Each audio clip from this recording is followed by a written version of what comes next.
So yan, meron tayong kamote, ating gagawing merienda. Then yung ating sugar at saka yung ating cooking oil. So mag-start na tayo magluto. Yan, painitin lang po natin yan. Then bago natin lagyan ng ating cooking oil.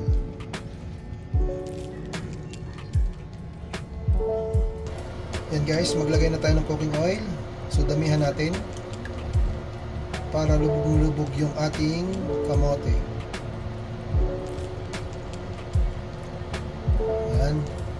Sa maliit lang natin lulutuin para kitang-kita natin na maluluto agad siya.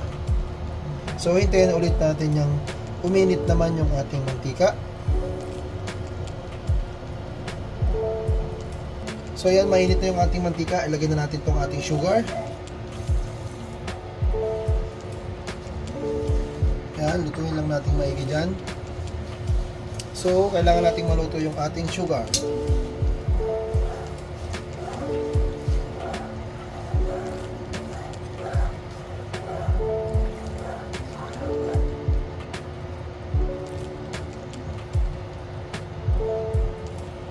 Mamaya, ilalagay natin dyan yung ating mga kamote. Yan, lalagay na natin yung ating ibang kamote para maluto.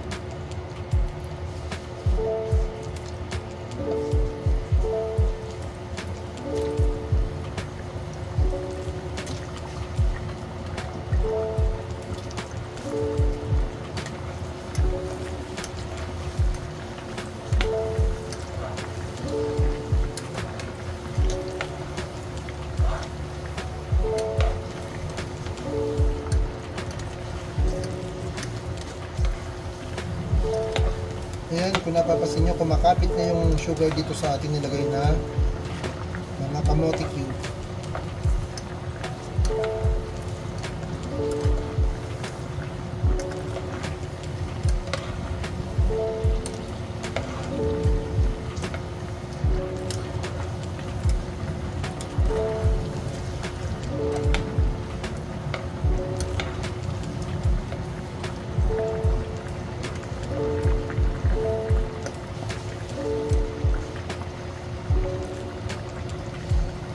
So yun guys, lumutang na siya. Ibig sabihin, luto na yan. Ililipat lang natin sa bago nating lagayan para may sunod na natin yung ating second batch.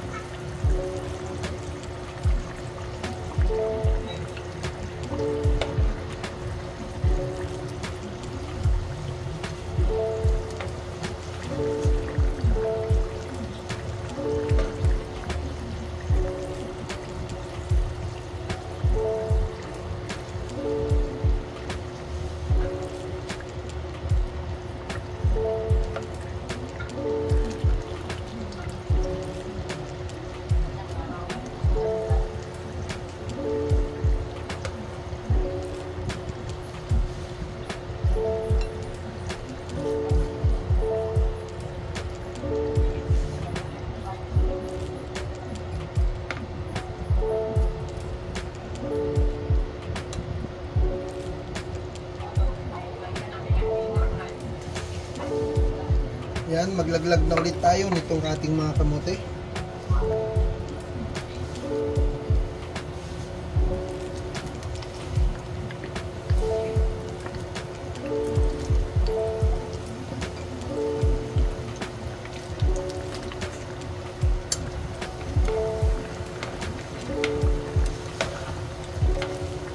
Ito yung ating second batch. Yan, hayaan lang natin ulit maluto siya.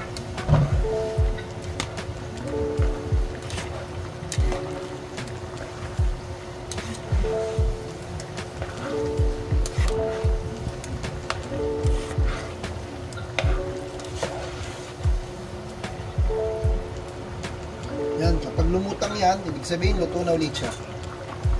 Hayaan lang natin.